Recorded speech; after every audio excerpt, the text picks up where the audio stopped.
কিছু দিলা গো মাওলা।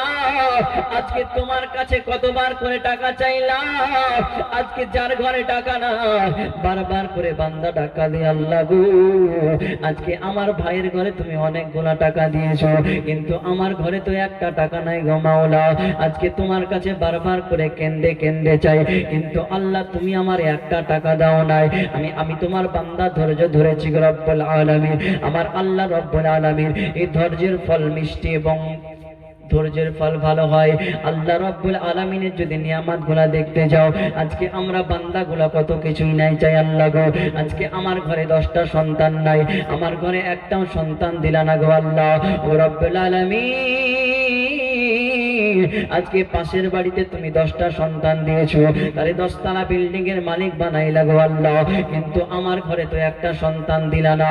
আজকে তোমার কাছে বারবার করে চাইলাম গো আল্লাহ, একটা সন্তান দাও, একটা সন্তান দাও, নচেত আমার সংসারটা ভেঙে যায় গো মাওলা। কিন্তু রব্বুল আলামিন আপনি আমারে দিলেন না। আমি তোমার বান্দা ধৈর্য ধরেছিলাম, এই জন্য আমি আপনার নিয়ামতগুলো দেখার জন্য বলেন সুবহানাল্লাহ। ওই রব্বুল আলামিন আজকে আপনাকে আমাকে বানাইলো এত সুন্দর করিয়া, সুন্দর একটা পৃথিবী দিয়েছে, নবী রাহমাতাল লিল আলামিনকে আমাদের মধ্যে রহমত করে পাঠাইলো। যেই নবী রাহমাতাল লিল আলামিনের জন্য মুসা আলাইহিস সালাম নবী করেছে, আজকে ঈসা নবীও নবী করলো, কিন্তু আমরা এত হতভাগা হয়ে গেলাম, যার জন্য নবী রাহমাতাল লিল আলামিনের ভালোবাসা পাওয়ার পর আমরা ভালোবাসা নিতে পারলাম না। হায়রে আমাদের জিন্দেগি, এই জিন্দেগি কেমন জিন্দেগি। আজকে নবীকে বাগে চিনেছে, মাছে চিনেছে, নবীকে গাছে চিনেছে, হরিণে চিনেছে, কিন্তু আমরা হতভাগা উম্মত হইয়া নবীকে যেন চিনতে পারলাম না। আমার নবী রাহমাতাল লিল আলামিনের শান ও শওকতকে আল্লাহ পাক বাড়িয়েছেন, কেন ওয়ারাফা'না লাকা যিকরাক। হাবিব গো, আপনার শান ও শওকতকে আমি আল্লাহ পাক দ্বিগুণ পরিমাণে বাড়াইলাম কি করে? আমি আল্লাহ রাব্বুল আলামিন পৃথিবীর মধ্যে যতগুলো নবী বানাইলাম, আদম নবী থেকে ঈসা নবী পর্যন্ত যতগুলা নবী বানাইলাম, প্রত্যেকটা নবীর আমি আল্লাহ একটা একটা করে নাম দিলাম। আজকে আদম নবীকে যখন আমি আল্লাহ ডাক দিতাম, আদম শাফিউল্লাহ বলে ডাক দিতাম। মুসা নবীকে যখন ডাক দিতাম, মুসা কালিমুল্লাহ বলে ডাক দিতাম। ঈসা নবীকে যখন ডাক দিতাম, ঈসা রুহুল্লাহ বলে ডাক দিতাম। কিন্তু নবীকে আমার যখন ডাক দিত আল্লাহ রাব্বুল আলামিন, নবী যদি চাদর পরিধান করে বসে থাকে, আমার নবীকে আল্লাহ ডাক দেয় ইয়া আইয়ুহাল মুজাম্মিল, এই চাদরওয়ালা নবী বলে। আজকে নবী যদি আপনার কম্বল পরিধান করে বসে থাকে, আমার আল্লাহ ডাক দিয়েছেন ইয়া আইয়ুহাল মুদাসসির, চাদরওয়ালা বলে। আজকে নবী যদি রাস্তা দিয়ে হেঁটে যায়, আমার আল্লাহ হাবিবুল্লাহ বলে ডাক দিয়েছে, বলেন সুবহানাল্লাহ। ওই নবী ইসলাম পাঠাইলেন, আমার নবী ডাক দিয়ে বলে আল্লাহ, আজকে আমার মাওলা আলী চিঠির কেন পাঠিয়েছে? এদিকে আপনার মাওলা আলী কিন্তু চিঠি পাঠাই নাই। আমার আল্লাহ গায়বে আওয়াজ দিয়ে বলে নবী গো, আজকে মা ফাতেমা রাদিয়াল্লাহু তাআলা আনহার জন্য আমি মাওলা আলীর চিঠি পাঠাইলাম গো নবী। আজকে জান্নাতের মাঝে মা ফাতেমার সঙ্গে মাওলা আলীর বিবাহ হয়ে গেছে, বলেন সুবহানাল্লাহ। কে বুঝিবে এ দুঃখ আমার, ও গো নবী তুমি ছাড়া, কে বুঝিবে এ দুঃখ আমার, ও গো নবী তুমি ছাড়া।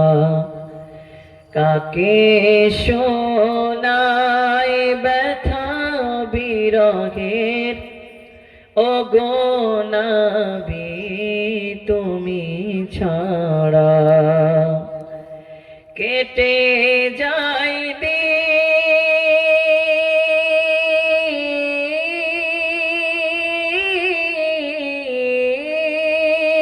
কেটে যায় দিন, কেটে যায় রাত, বুঝে না কেউ দিলেরই চাহত। কেটে যায় দিন, কেটে যায় রাত, বুঝে না কেউ দিলেরই চাহা আপন করে বুকে ধরে আপন করে বুকে ধরে মিটাও জ্বালা গো পিয়ারা কে বুঝিবে এ দুঃখ আমার ও গো নবী তুমি ছাড়া কাকে শোনাই ব্যথা বিরহের ও গো নবী তুমি ছাড়া আল্লাহুম্মা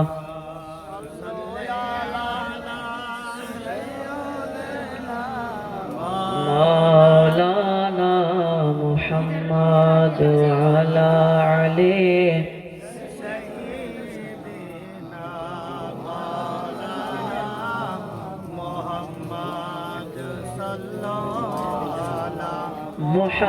মুহাম্মাদিন সাল্লি আলা মুহাম্মদ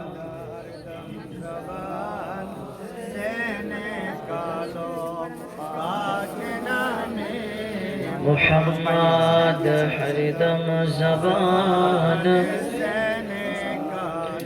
শফি সাল্লাল্লাহু তাআলা আলাইহি ওয়াসাল্লাম।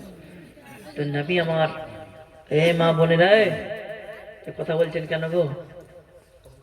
ঝগড়া করে পেট ভরেন আপনাদের? এত বকাবকি করিয়েন না, যা বলবো মনোযোগ দিয়ে শুনেন আর আমল করার চেষ্টা করবেন। না তবে আমি আজ করবো, আপনারা শুনবেন না। কাল চার দোকানে আর মা বোনেরা বাড়িতে কোন মৌলবীকে লিখেছে কি বকে দেব চলে গেল, কিছু বুঝতে পারলাম। এদিকে আপনার মনোযোগ বাদামের ওপর, কাঁচা বাদাম, তাহলে কি করে হবে?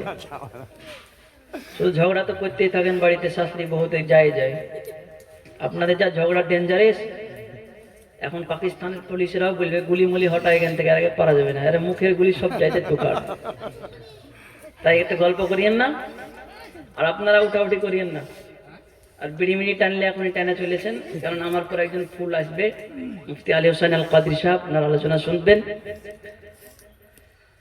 তো মনোযোগ সহকারে শুনবেন, কথাবার্তা একদম সাইলেন্ট নাও।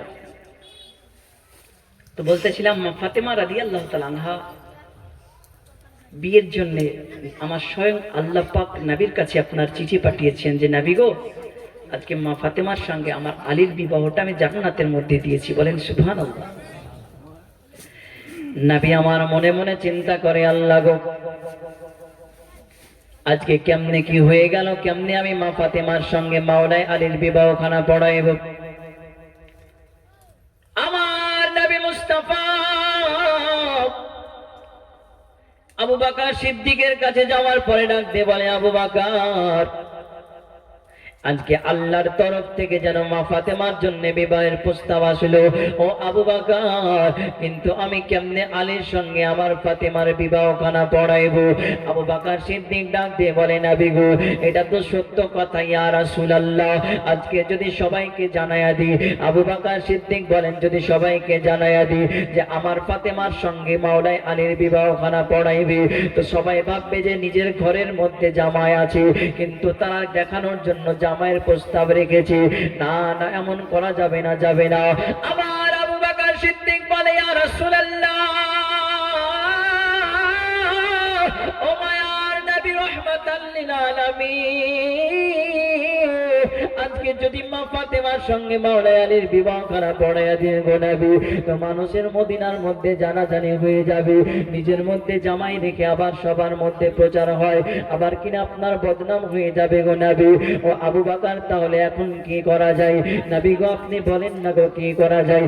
আমার নবী ডাক দিয়ে বলে, আবু বকর, আজকে মদিনার বাজারে তুমি সবাইকে জানিয়ে দাও যে সর্বপ্রথমে কোরআন শরীফের একটা খতম করতে পারবে, তার সঙ্গে আমি ফাতেমা বিবাহখানা পড়াইবে। বলেন সুবহানাল্লাহ। আবু বকর সিদ্দিক আপনার মদিনার বাজারে জানাজানি হয়ে গেল। সবার প্রথমে যে কোরআন শরীফ খতম করতে পারবে, তার সঙ্গে মা ফাতেমা রাদিয়াল্লাহু তাআলা আনহার বিবাহটা পড়াইতে হবে। সঙ্গে সঙ্গে মা ফাতেমাতুজ জোহরা রাদিয়াল্লাহু তাআলা আনহার জন্য ঘোষণা হয়ে গেল। এদিকে মাওলাই আলী আপনার এখনো পর্যন্ত জানতে পারে নাই, এখনো পর্যন্ত বুঝতে পারে নাই। নবী গো, সবাইরে জানায়া দিলাম ইয়া রাসূলুল্লাহ। সঙ্গে সঙ্গে আমার নবী রাহমাতাল লিল আলামিন আবু বকর সিদ্দিক বলে, নবী গো, আজকে সবাই আপনার বড় বড় হাফেজে কোরআন আসবে, আজকে সবাই খতম তোলার জন্য আসবে গো নবী, কিন্তু আলী যদি খতম তুলতে না পারে গো নবী, তো মা ফাতেমার সঙ্গে তো তার বিবাহটা হবে না। নবী গো, মাওলাই আলীকে তো এখনো পর্যন্ত বলা হয় নাই। সঙ্গে সঙ্গে আমার নবী বলে, আবু বকর শোনো রে, আজকে আমার আলীরে তুমি জানিয়ে দাও না গো, আলী তো খতম সবার প্রথমে তুলবে। সঙ্গে সঙ্গে আবু বকর সিদ্দিক বলে, নবী গো, কারণ মাওলাই আলীর চাইতে অনেক বড় বড় আজকে হাফেজে কোরআন মাদিনার সরজমিনে আছে, অনেক বড় বড় সাহাবায়ে কিরাম যারা কোরআনের হাফেজ আছে। আমার নবী বলে, আবু বকর, আমি নবী হলাম আনা মাদিনাতুল ইলম ওয়া আলিম বাবুহা, আমি হলাম ইলমের শহর আর আমার আলী হলো ইলমের দরওয়াজা। ও আবু বকর, তুমি শুনে রেখে দাও, আজকে আমি নবী যেটা জানি তুমি আলী সেটা তুমি আবু বকর সেটা জানো না। কেন? আমি নবী জানি যে আলী সবার আগে কত কোরআন শরীফ খতম করবে। সঙ্গে সঙ্গে আমার নবী আপনার হুকুম দিয়ে দিলেন, সমস্ত মাদিনার বাজার থেকে আপনার ইহুদি নাসাই খ্রিস্টান আপনার অন্য অন্য ধর্মের কিনা আপনার পুরোহিতেরা আজকে রাজা বাদশারা অনেক সাহাবা মিলে ওই মসজিদে নববীর মধ্যে আপনার কোরআন তেলাওয়াত শুরু প্রতিযোগিতা আরম্ভ হয়ে গেছে। সকাল সকাল আপনার সবাই এসে আপনার কোরআন প্রতিযোগিতায় আরম্ভ হয়ে গেছে, কিন্তু ওই মাহফিলের মধ্যে মাওলাই আলী আসে নাই। আবু বকর মনে মনে চিন্তা করলো, আল্লাহ গো, আজকে মাওলাই আলী তো এখানে আসে নাই, মাওলাই আলী কি খতম উঠাইতে পারবে, খতম করতে পারবে? ইয়া রাসূলুল্লাহ, আমি মসজিদে নববী তন্ন তন্ন করে দেখলাম গো নবী, কিন্তু আবু বকর সিদ্দিকের কোনো সন্ধান পাইলাম না, মাওলাই আলীর কোনো সন্ধান পাইলাম না। আমার নবী ডাক দিয়ে বলে, আবু বকর, তাড়াতাড়ি করে আমার আলীকে খুঁজে নিয়ে এসো না গো, নয়তো সবাই খতম উঠাইয়া দেবে। সঙ্গে সঙ্গে আমার নবী রাহমাতাল লিল আলামিন আপনার ঘোষণা করে দিলেন, সাহাবায়ে কিরাম আপনার মাওলাই আলীকে খুঁজে খুঁজে হয়রান হয়ে গেল, কিন্তু কোথাও যেন তার তালাশ পাওয়া যায় না। আবু বকর এক পা দুপা করে বন জঙ্গলের মাঝে আপনারা চলে গেছে, দেখতেছে মাওলাই আলীর শরীরের মধ্যে কোনো পোশাক নাই, একটা চাদর পরিধান করে তিনি ধুলার মধ্যে শুয়ে আছে। সঙ্গে সঙ্গে আবু বকর সিদ্দিক সালাম জানাইলেন, ও মাওলাই আলী, তোমারে সালাম জানাইলাম। মাওলাই আলী বলে, আবু বকর, কি ব্যাপার, কি ব্যাপার, আজকে আপনার চেহারাটা কেন এত মলিন দেখা যায়? ওগো আবু বকর, আজকে আপনার চেহারার মধ্যে কেন সৌন্দর্য না, আজকে কেন আপনার এত টেনশন দেখা যায়? সঙ্গে সঙ্গে মাওলাই আলী ডাক দিয়ে বলে, আবু বকর, আজকে তোমার কি পিপাসা লেগেছে, তোমার কি ক্ষুধা লেগেছে? আবু বকর সিদ্দিক বলে, আলী রে, তুমি কি শোনো নাই নাকি আজকে নবীজির কন্যা ফাতেমার বিবাহ দেওয়ার জন্য মদিনার বাজারে জানাজানি হয়ে গেল? ও মাওলাই আলী, তোমার কানে কি খবরটা পৌঁছায় নাই?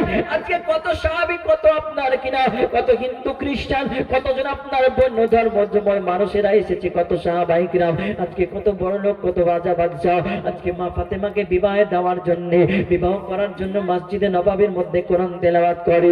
ও আলী, আজকে নবীজি তোমার জন্য বলেছে, কারণ তোমার বিবাহ আমার ফাতেমার সঙ্গে জান্নাতের মধ্যে হয়ে গেছে। বলেন সুবহানাল্লাহ। মাওলাই আলী বলে, আবু বকর, আমার সঙ্গে তুমি মজা করো না রে আবু বকর, আমি মাওলাই আলী এক বেলা খেলে আর এক বেলা খেতে পাই না রে, আজকে আমার ঘরে 3 দিন থেকে কোনো খাবার নাই, আমি মাওলাই আলী যতক্ষণ পর্যন্ত কাজ করি ততক্ষণ পর্যন্ত আমার খাবার পাই, কিন্তু আমার ঘরটাও যেন সুন্দর নাই, আজকে আমি মাওলাই আলী খাবার পাবো কোথায়? কিন্তু মা ফাতেমা তো রাজকন্যা, আজকে তিনাকে কেমনি আমি কিভাবে বিয়ে করবো? ওগো আবু বকর, তুমি আমার সঙ্গে মজা করো না গো। সঙ্গে সঙ্গে আবু বকর সিদ্দিক বলে, আলী রে, আজকে তোমারে আমি সত্য করে কথা বললাম রে আলী, ওই মসজিদে নববীতে সবাই যেন চালু হয়ে গেছে, আজকে সবাই যেন কোরআন তেলাওয়াত করে। ও আলী, আজকে তোমারে খুঁজতে খুঁজতে দুপুর বেলা হয়ে গেল। ও আলী, না জানি কত কোরআনের হাফেজেরা কতজন আপনার কিনা আজকে কোরআন তেলাওয়াত করতে লাগে। আজকে আপনারা বলবেন, হুজুর গো, আজকে যদি সবাই কোরআন তেলাওয়াত করে, আপনি বললেন হিন্দুরাও মসজিদে নববীতে কোরআনের প্রতিযোগিতায় এসেছে, আজকে আপনার খ্রিস্টান ধর্মের মানুষ, আজকে জৈন বৌদ্ধ ধর্মের মানুষ আজকে কোরআন শরীফ পড়তে এসেছে, তো তারা তো আপনার হিন্দু, কেমনে কোরআন শরীফ পড়বে? আপনাদেরকে বলে দিয়ে যা, তাদের জবানটা হলো আরবি ভাষা, আজকে আরবি রিডিং সবাই পড়তে পারবে তারা, যেমন আমরা বাংলা রিডিং পড়তে পারি, আজকে তারা আপনার আরবি রিডিং পড়তে পারে। সঙ্গে সঙ্গে মাওলাই আলী বলে আবু বকর আমার সঙ্গে মজা করিও না, আমি আলী বড় গরিব মানুষ, তুমি কি দেখতে পাও না রে আবু বকর? আজকে আমি মাঠে ময়দানে ধুলা মেখে দেখো না গো, আজকে আমি ছাগল ঘোড়া চড়াইতেছি। সঙ্গে সঙ্গে আবু বকর বলে আলী রে, আজকে তোমার আমি মিথ্যা কথা বলি নাই, তোমার সঙ্গে মজাও করি নাই। ও আলী তুমি তাড়াতাড়ি করে চলো, ওই মসজিদ নববীতে তোমার সবার আগে খতম করতে হবে। বলেন সুবহানাল্লাহ। মাওলাই আলী বলে আবু বকর আমি এই অবস্থায় যেতে পারবো না। কেন? আমি মাওলাই আলী আজকে অন্যরকম অবস্থায় আছি, কারণ আমার শরীরের মধ্যে কত রকমের ধুলা দেখা যায়, আজকে আমার শরীরের মধ্যে কোনো পোশাক নাই। আমি মাওলাই আলী সর্বপ্রথমে বাড়ি গিয়া সুন্দর করে গোসল কইরা পাগড়ি পরিধান করে চশমা পরিধান করে আমি সুন্দর করে মসজিদে নববীর মধ্যে যাব। কিন্তু আবু বকর ডাক দিয়ে বলে আলী রে, এমন অনেক বেলা হয়ে গেছে, দেরি হয়ে গেছে, আজকে তুমি গোসল করে যদি সুন্দর পোশাক পরে মসজিদে নববীর মধ্যে যাও তবে আরো দেরি হয়ে যাবে, না জানি অন্য কেউ খতম উঠে যাবে। অতএব আলী তুমি সবার আগে চলো মসজিদে নববীতে। কিন্তু মাওলাই আলী ডাক দিয়ে বলতেছেন শোনো রে ও আবু বকর, তুমি কি শোনো নাই আমার নবী হলো জ্ঞানের শহর আর আমি হলো তার দরওয়াজা। বলেন সুবহানাল্লাহ। আজকে নবীর জ্ঞান মাপতে গেলে সর্বপ্রথমে মাওলাই আলীর জ্ঞানটাকে মাপতে হবে, বুঝতে পেরেছেন তো? আমার নবী মুস্তাফা ওই বাড়ির মধ্যে বসে আছে, সঙ্গে সঙ্গে মাওলাই আলী বাড়ির মধ্যে আসার পরে সুন্দর করে গোসল করিয়া সুন্দর আপনার জুব্বা পরিধান করে আপনারা চলে গেলেন ওই মসজিদে নববীর মধ্যে চলে গেলেন। আপনার কিনা অনেক বেলা হয়ে গেছে, কেউ আপনার অনেক অনেক আপনার কেউ 15 পারা পড়েছে, কেউ 10 পারা, কেউ 25 পারা, কেউ আপনার 20 পারা, কেউ 21 পারা। এমন করতে করতে মাওলাই আলী রাদিয়াল্লাহু তাআলা আনহু মসজিদে নববীর মধ্যে আপনার গেলেন, দেখতেছেন সবাই মাওলাই আলীর দিকে তাকায়া তাকায়া হাসতেছে। কেন? আজকে তুমি এতক্ষণে আসতেছো গো মাওলাই আলী, আমাদের কোরআনটা যেন এখন খতম হয়ে যাবে। মাওলাই আলী রাদিয়াল্লাহু তাআলা আনহু একটা কোরআন নিয়ে সবার সামনে বসে পড়লেন। সঙ্গে সঙ্গে মাওলাই আলী রাদিয়াল্লাহু তাআলা আনহু আপনার কিনা পৃষ্ঠা একবার উঠাইলেন এবং সূরা ইখলাসটা 3 বার পাঠ করে আবার পৃষ্ঠাটা বন্ধ করে দিয়ে সবাই বলে শুনে নাও, আমি আলী সবার আগে কোরআনের খতম করে নিয়েছি। বলেন সুবহানাল্লাহ। সব মানুষেরা ডাক দিয়ে বলে আলী রে, আজকে তুমি কি পাগল হইলে নাকি? আজকে সকাল থেকে নিয়ে খাওয়া দাওয়া না করে এতক্ষণ পর্যন্ত আমরা কোরআন তেলাওয়াত করতেছি খতম উঠাইব বলে, কিন্তু আলী তুমি তো কেবল আসলা এবং বসলা, সঙ্গে সঙ্গে একবার কোরআন খতম করে একবার খুলে আবার বন্ধ করে দিলা, কেমনে? তুমি কি পাগল হইলে নাকি? বলে আমার নবীকে তোমরা ডেকে নিয়ে এসো, নচেত আমি তোমাদের সঙ্গে কোনো কথা বলতে চাই না। ওগো আবু বকর,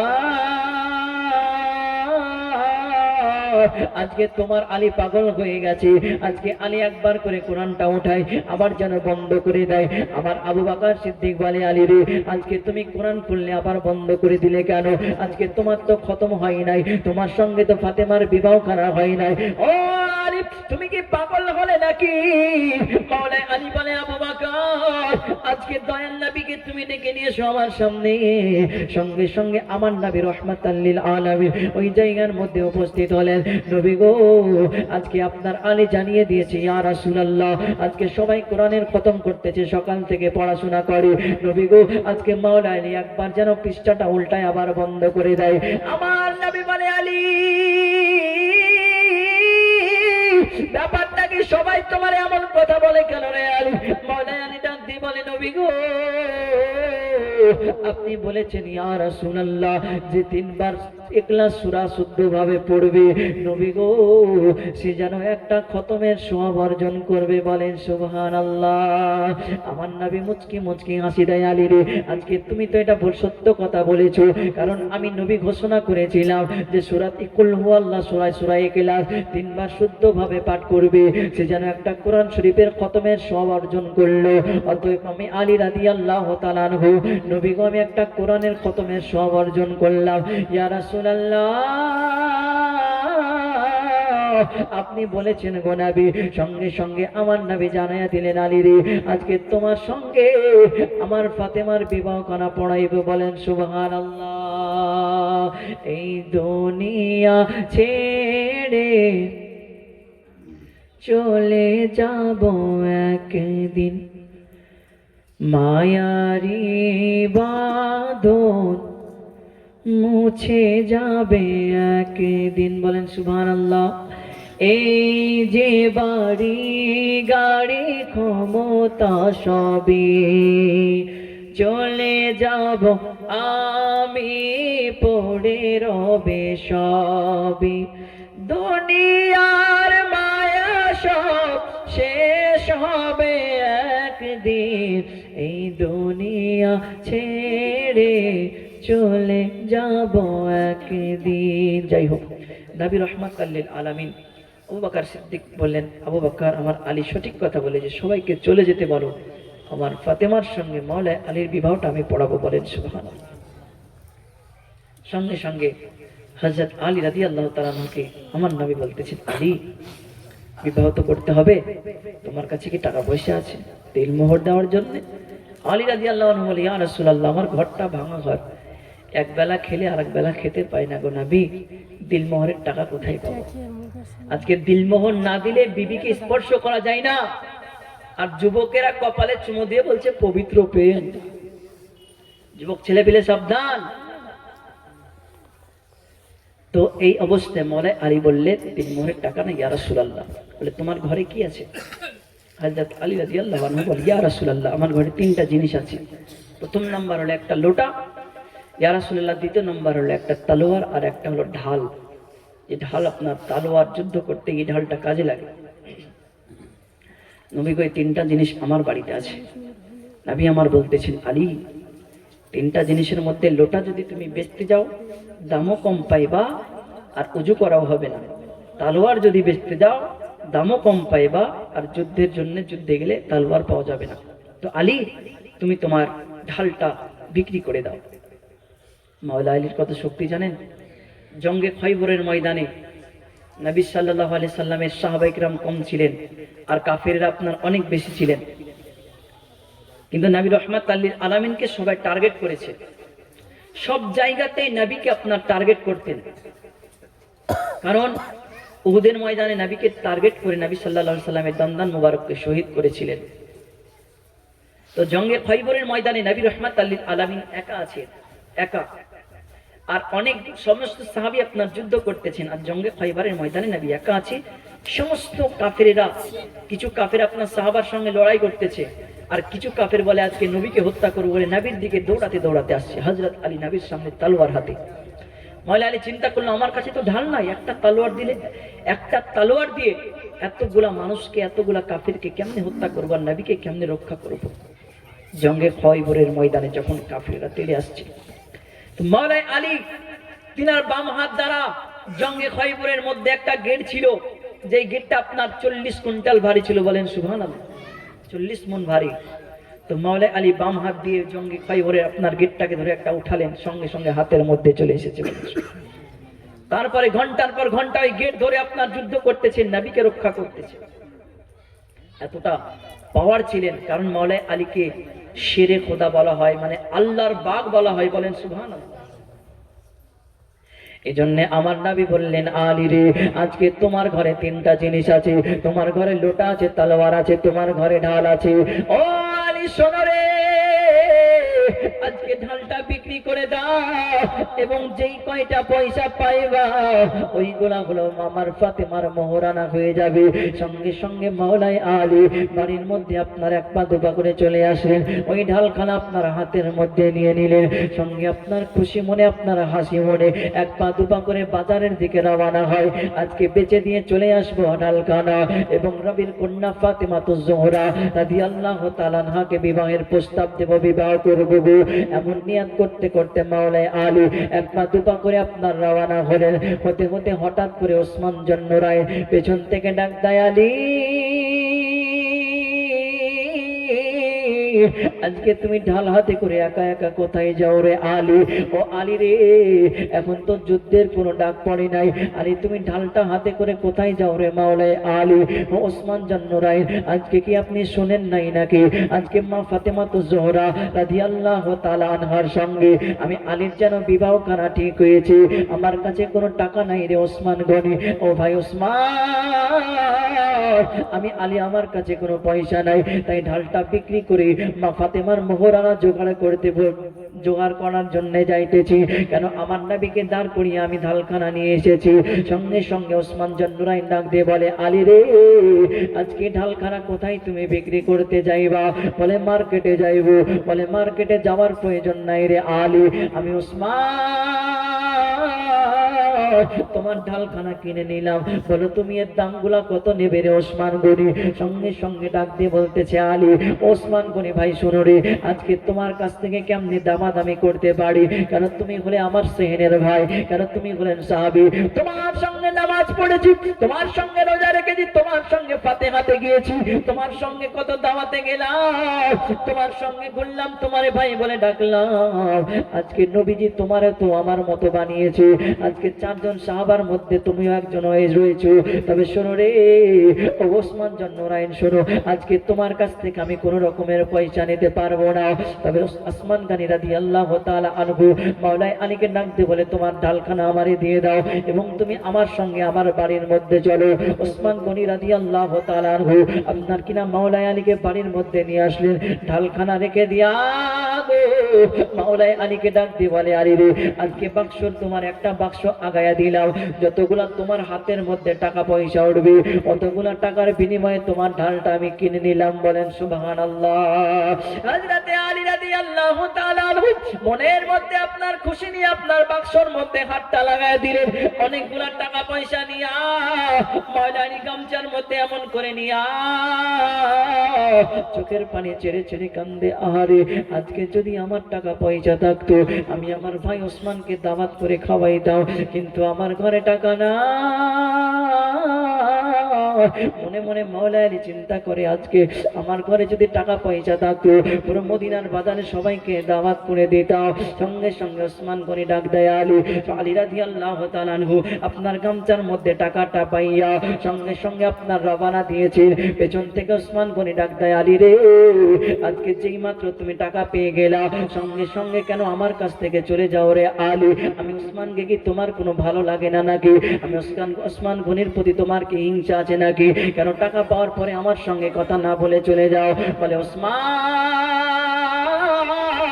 ওরে ভাই ওসমান, আমার নবীকে আমি দাঁড় করিয়া এই ঢালখানা বিক্রয় করতে এসেছি, অতএব আমার নবী আমার জন্য ইন্তজার করে, যদি আমার দেরি হয়ে যায় কাল হাসরের ময়দানে আল্লাহর কাছে জবাব দিয়ে হতে হবে, তাই তোমার সঙ্গে আমি কোনো রকমের কোনো কথা বলতে পারি নাই। সঙ্গে সঙ্গে আপনার ওসমান জন্নুরাইন ডাক দিয়ে বলে, আলী রে, আজকে তোমার বিবাহ তুমি বড় খুশি হয়েছো, কিন্তু আলী, আমি ওসমান গনি তোমারে বড় ভালোবাসি গো আলী। মাওলাই আলী ডাক দেবেন, ওসমান গনি, আমি তোমারেও তো ভালোবাসি গো, কিন্তু আলী রে, আজকে তোমার তো বিবাহ হবে রে আলী, তুমি কি আমার দাওয়াত দেবে না নাকি? আজকে আমি দাওয়াতের আশায় রয়েছি, কেন আজকে তোমার বিয়ের দাওয়াতে আমি যেতে চাই, আমার মনে বড় ধরেছে। সঙ্গে সঙ্গে মাওলাই আলী চোখের পানি ছেড়ে ছেড়ে কান্দে, আল্লাহ, আমার মনের মধ্যে যেটা বললাম যে ওসমান গনিকে দাওয়াত করব, আজকে মদিনার মানুষকে দাওয়াত করব, কিন্তু আমি মাওলাই আলী আমার ঘরে তো কোনো টাকা নাই রে আল্লাহ। ওগো ওসমান জন্নুরাইন, আপনি শুনে নিন না গো, আজকে আমার ঘরে টাকা নাই, পয়সা নাই, মনে বড় চায় সবাইকে দাওয়াত করব, কিন্তু আমি আলী তো আমার ঘরে টাকা নাই, তাই তোমারে আমি দাওয়াত করতে পারবো না। তবে আলী শোনো রে, আজকে যদি তুমি আমারে দাওয়াত করতা, আজকে যদি তোমার অনুষ্ঠানটা হতো, আজকে তুমি যদি দাওয়াত করতা, তোমার একটা গিফট দেওয়া লাগতো রে আলী। আজকে তোমার কাছ থেকে যে ঢালটা আমি নিয়ে নিলাম, এই ঢালটাই তোমার বিয়ে আমি গিফট হিসাবে দিয়ে দিলাম। বলেন সুবহানাল্লাহ। হযরতে আলী রাদিয়াল্লাহু তাআলা আনহু আপনার জবানের মধ্যে মুচকি হাসি নিয়া এক পা দুপা করে আপনার চলতে আরম্ভ হয়ে গেল। আমার নবীর দরবারে হাজির হলেন, ইয়া রাসূলুল্লাহ, নবী গো, আজকে ঢালটা বিক্রয় করে দিয়েছি গো নবী। আমার নবী ডাক দিয়ে বলে, আলী, আজকে ঢালটা তো তোমার হাতের মধ্যে দেখা যায়, অতএব তুমি কেমনে বিক্রয় করলে আমার একটু জানাও না গো নবী গো। আমি ঢালটা নিয়ে যখন বাজারের মধ্যে যাচ্ছিলাম, পেছন থেকে আমার ওসমান জন্নুরাইন ডাক দিয়ে বলে, আলী আজকে তোমার ঢালটা আমার কাছে বিক্রয় করে দাও, অতএব তুমি যতগুলা পয়সা চাও আমি তোমারে ততগুলা পয়সা দেব। ইয়া রাসূলুল্লাহ, নবী গো আমার ঢালটা তারে দিয়ে দিলাম, এতগুলো আমার টাকা দিয়ে বললো এটা আমার বিয়ের জন্য গিফট দিয়েছে নবী গো। সঙ্গে সঙ্গে আমার নবী ডাক দিয়ে বলে, আলী রে আজকে তোমার কাছে যে পয়সাগুলো আছে আমার হাতের মধ্যে দাও।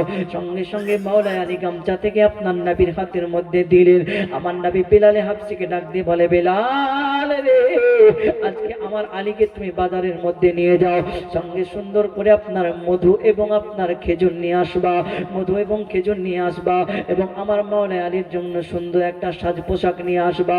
সঙ্গে সঙ্গে বেলালে হাফসি আপনার কিনা মাওলা আলীকে নিয়ে আপনার বাজারের মধ্যে গেলেন, আপনার নিয়ে আসা হলো সমস্ত কিছু দাঁড়িয়ে গেলেন। এমন তো অবস্থায় কিনা আপনার আসার পরে হযরতে আলী রাদিয়াল্লাহু তাআলা আনহুকে আপনার সাজগোজ করা হলো। এমন অবস্থায় আমার নবী ডাক দিয়ে বলেন, আলী রে আজকে আমার ফাতেমার কাছ থেকে আমি পারমিশন নিব, আজকে যদি আমার ফাতেমার কোনো আপত্তি না থাকে আমি তোমার সঙ্গে আমার ফাতেমার বিবাহখানা পড়ায়া দেব। বলেন সুবহানাল্লাহ। নবী আমার গেলেন ফাতেমা, মাওলা নবী আমার ফাতেমা তো জোহরা রাদিয়াল্লাহু আনহা বলছেন না যে তোমার বিয়ে দিব আলীর সঙ্গে, গিয়ে আলী রাদিয়াল্লাহু তাআলা তারিফ করতেছেন, ফাতেমা আলী খুব ভালো ছেলে না, আলী খুব ভালো না, খুব ভালো মনের মানুষ। মা ফাতেমা আপনারা বুঝতে পারলেন, মুচকি হাসি দিলেন, ইশারা আপনার মা ফাতেমা তো জোহরা রাদিয়াল্লাহু আনহা অনেক চালাক ছিলেন, তিনি বুঝতে পারলেন এবং তিনাকে আগেও জানানো হয়েছে। এমন অবস্থায় রাজি হওয়ার পরে নবী রাহমাতাল লিল আলামিন তাদের বিবাহ দিয়েছিলেন। আর নবী তিনটা জিনিস মাওলা আলীকে আপনার উপহার হিসাবে দিয়েছিলেন। কয়টা বললাম? তিনটা। তার নাম্বার হলো একটা চাদর, প্রথম নাম্বার হলো একটা চাদর, দ্বিতীয় নাম্বার একটা জাতা, আমরা ঘোরাই না গম থেকে একটা জাতা, আর দ্বিতীয় নাম্বার দিয়েছিলেন একটা পাটি, মানে একটা পাটি, খেজুরের পাটি, আর তার সঙ্গে আপনার খেজুরের গাছের ছাউনি, যেটাকে বালিশ হিসাবে আগে ব্যবহার হতো। বলেন সুবহানাল্লাহ। আজকে আপনার ঘরে আমার ঘরে টাকা আছে, গদি আছে, সমস্ত কিছু আছে, কিন্তু নামাজ পড়তেছি না, কোনো কিছুই করতেছি না, শুধু বিড়ি টান, চার দোকানে যাও মারো সিগারেটে টান। মানুষ বিড়ি পাগল খুব বসছেন, আমাদের দিকে আছে, আপনাদের গ্রামের মানুষ মনে হয় ভালো, সব টানে না, তবে আমাদের দিকে বুঝতে পারলেন এত বিড়ির নেশা, কোমরে বিড়ি নিয়ে নামাজ পড়বে। মৌলভী সাহেব আমার একটা ভুল হয়ে গেছে, নামাজ আছে গো। কি বলেন? বলে কোমরে বিড়ি নিয়ে নামাজ পড়ে নিয়েছি। তো এটা কোনো প্রশ্ন হইলো? কেউ আবার বলছে পকেটে বিড়ি নিয়ে নামাজ পড়লে নামাজ হইলো? তো বিড়ির নেশা ছেড়ে দিতে হবে, এত ভয় তো ওটা পারবো না মৌলভী সাহেব, ওটা ক্ষমা করেন। ওটা হলো একটা মাল ধরতে জালসায় গেছি, বুঝতে পারলেন কিছু আপনার চামচিক্কা লোক থাকে, মৌলবীর ভুল ধরা, তো ওখানে গিয়ে আমি বলেছি সব কিছুর দোয়া আছে, মানে পৃথিবীতে যা আছে, বাথরুম যান, মসজিদে ঢুকেন, ভাত খান, যাই করেন, সব কিছুর দোয়া আছে। ও এসছে আমার কাছে, আসার হচ্ছে মৌলভী সাহেব একটা কথা ছিল। কি কথা বলেন? আপনি স্টেজে বলে আসলেন সব কিছুর দোয়া আছে। হ্যাঁ আছে, বিড়ি খাওয়ার দোয়াটা আমাকে শিখিয়ে দেন। বলছি হ্যাঁ রে ভাই, এত বড় ফতোয়া তো পাওয়া আমার পক্ষে মুশকিল, তবে আমি কি বলবো, এবার আমি যদি নাও বলি যে বিড়ি খাওয়ার দোয়া, তো আমি জানি না মানে বিড়ি খাওয়ার দোয়া, মানুষ কি বলেন তো, আর মোটা তাজা লোক, ভয়ও লাগছে, কি বলবো যদি মারা দেয়, তবে কি করবো বলেন না। মৌলভী সাহেব চুপ হয়ে গেলেন কেন? আমি দাঁড়ান, আমার মুখস্থ ছিল, ভুলে গেছি বললাম, মুখস্থ করেন, একটু সময় দিলাম। আমি মনে মনে ভাবছি যাই হোক একটা বলতে হবে না তো আমার উপর হবে আজ, তা আমি বলে দিয়েছি আল্লাহুম্মা আনফুসানা, জোরে জোরে বিড়ি টানা। ও বলছে মৌলভী সাহেব আমার মনের দোয়াটাই মিলেছে না। আর আমার সঙ্গে মুসা বলছে মৌলভী সাহেব সত্যি আপনি বড় মৌলভী, কত সুন্দর দোয়া পড়ে দিয়েছেন। আমি বলছি এখন তার কিছু বলতে পারলাম না, তুই মরে দেখ, কবরে আছে কানা, কানা ফারিস্তার চোখও দেখতে পায় না, কারণ শোনে না, এসে একদম দিবে। আল্লাহ পাক আমাদের সকলকে হেফাজত করো। আপনারা একটু নেশা ফেশা কম করেন, না তো কিন্তু হাড় আপনার শিয়ালদহ এদিকে ওদিকে। আজকে সকালবেলায় আমার মসজিদের মোড়ে গেছি চা খেতে, বুঝতে পারলেন, হুটুটা বুড়িয়া লাঠিলে আসছেন, চাচা নামাজ পড়তে আসেন না? বেটা পাচ্ছি না, পায়ে খুব ব্যথা বেটা, তো নামাজ পড়বেন, বসে নামাজ পড়বেন, বেটা বসতে পারি না, শুয়া শুয়া ইশারায় নামাজ পড়বেন, সব তো আল্লাহ পাক জায়েজ করেছে উম্মতের জন্য, নবী মুস্তাফার উম্মতানের জন্য সমস্ত কিছুর অফার দিয়েছে। বলে ওটাও পারি না রে বেটা। এবার কি করলো, বিড়ি ধরিয়ে দিয়েছে, বুঝতে পারলেন। আর তার এরকম ভাবে টানছে না গো, সাইডে গিয়ে টানছে, যে ভাই জোরে কে টানছি এতখানি ভেবে যেমনি ছেড়েছে আর কাশতে লেগেছে। আমি বলছি চাচা এটার পাওয়ার তো খুব আছে। বলছে ভাই মেশিনে পারে না, মো ছেড়ে দেয়। মানে মেশিন, বুকের মেশিন শুধু চাই বিড়ি টানো বিড়ি টানো, কিন্তু আম্মা ছেড়তে পারি না, নামাজ পড়তে পারছি না। তো আল্লাহ পাক আমাদের সকলকে নেশা থেকে হেফাজত করে, সকলে বলুন আল্লাহুম্মা আমিন। আর আরেকটা কথা বলি, মা ফাতিমা রাদিয়াল্লাহু তাআলা আনহাকে যখন আমার নবীজি একটা চাদর, একটা জাতা, একটা খেজুরের ছাউনি দিলেন, তো এটাকে কেন্দ্র করে কিছু যুবক ভাবতেছে যে পণ নেওয়া যায় যাচ্ছে, মানে যৌতুক, যেটাকে আমরা মান হিসাবে গণ্য করি।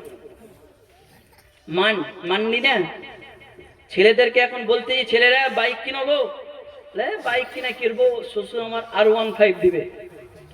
খাট নিবা না গো, শ্বশুর খাট দিবে, এই দিবে, ওই দিবে, ফ্যান দিবে, ত্যান দিবে। তো যারা ইন্টারন্যাশনাল ফকির, তারাই আপনার এসব মান ধ্যান নেয়। কিন্তু এই মান ধ্যান না নেওয়াই ঠিক, এটা হারাম। এটা গরিব বাবার মুখের দিকে তাকাতে হয়।